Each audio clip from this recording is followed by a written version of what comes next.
Neymar está fora do clássico contra o São Paulo amanhã na Vila Belmiro às 8h30 da noite e hoje nós vamos comentar como vai ficar a escalação do Vojvoda sem ele. Sem mais delongas, eu sou a Clay, jornalista de informação, vamos direto para a escalação, vamos falar dos desfalques primeiro. Como disse, o Neymar fora por aproximadamente um mês, teve uma lesão na coxa, sentiu no treino de quinta-feira. Muito provavelmente quem joga no lugar dele será o Roleiser. Depois, outros desfalques, nós temos o Igor Vinícius e o Zé Ivaldo, que estão suspensos aí, porque tomaram o terceiro cartão amarelo. Convenhamos que Zé Ivaldo suspenso não é desfalque, é reforço, e eu particularmente espero que esse cara nunca mais vista a camisa do Santos Futebol Clube. O Igor Vinícius fez até que um jogo interessante aí contra o Atlético Mineiro. É uma pena que ele não vai poder ter essa sequência, né, mas vamos torcer para que o Mike faça uma boa atuação no jogo de amanhã. O William Arão segue fora, sem novidades para esse aqui, e o Bom Tempo também, o Bom Tempo que está se recuperando de lesão.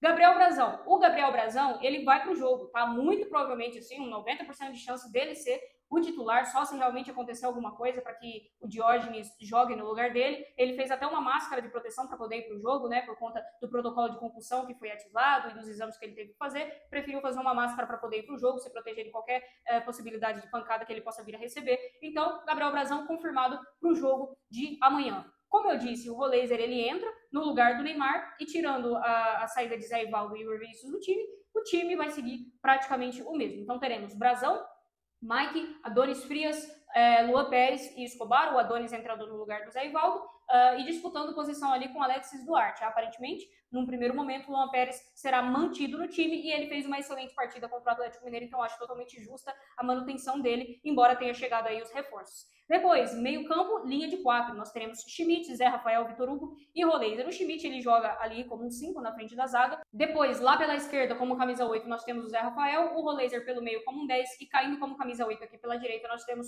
o Vitor Hugo. Gosto bastante desse sistema, tá? Já falei aqui no canal várias vezes que eu prefiro muito mais um meio campo preenchido com volantes camisa 8/10, que são aqueles volantes que sabem marcar, sabem recompor, mas que também tem um passe muito interessante, com qualidade, que é o caso do Zé Rafael, e a gente vai observar mais o Vitor Hugo para entender se é o caso dele também. Prefiro esse sistema do que aquele sistema cheio de pontinhas, um aberto de cada lado e o centroavante lá no meio, e aí parece que quando você pega um time um pouquinho mais parrudo, você não consegue ter posse de bola no meio campo. Gosto muito do esquema tático que o Vojvoda propõe aqui. E aí eu tenho um comentário a fazer. A gente tem o Vitor Hugo como titular pelo segundo jogo consecutivo, como camisa 8 caindo pelo lado direito.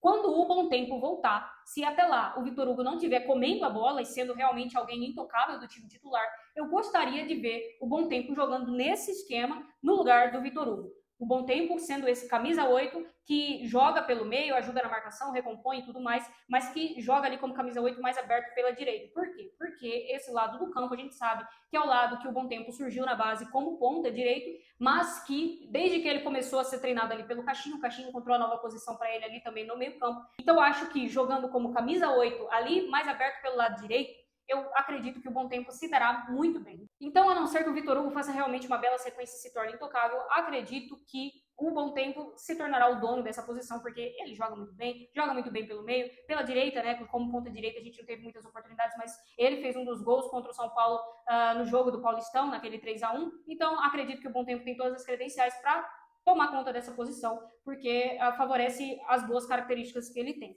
Dito isso, dupla de ataque, Guilherme e Lautaro, tá? Aqui eu faria outra modificação. Falei do Bom Tempo no lugar do Vitor Hugo, se ele tivesse disponível.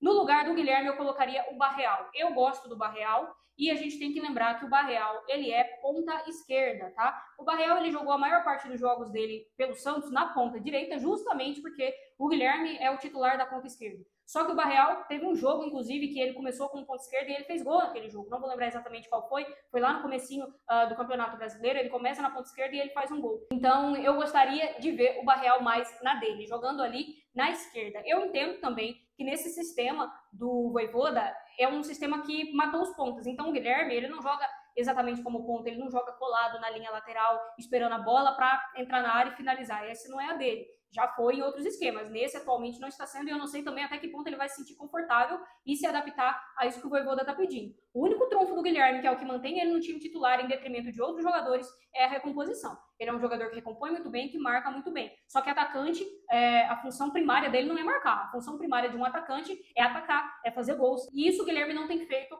faz algum tempo, né? Ele tem errado gols, ele tem irritado bastante a torcida. Não tem necessariamente sido um bagre em campo, mas como eu disse, a função do atacante é fazer gols. E quando a gente olha para isso, a gente vê que o Barreal é o artilheiro do Santos no Campeonato Brasileiro, por exemplo, com 5 gols. Então, eu gostaria de testar o Barreal no lugar do Guilherme nesse esquema tático, tá? Colocaria ele como dupla de ataque do Lautaro, ele caindo mais pela esquerda, o Lautaro caindo mais pela direita, como aconteceu muitas vezes contra o Atlético Mineiro. O Barreal não recompõe mal. Eu confesso que ele não recompõe igual o Guilherme, mas ele não é ruim nessa função, ele sabe recompor também. Fora que Barreal sabe jogar de ala pela esquerda, ele sabe cair pelo meio também e ajudar na armação do time. Então ele é um cara que, na minha opinião, oferece muito mais do que o Guilherme para jogar nesse esquema tático e nessa posição.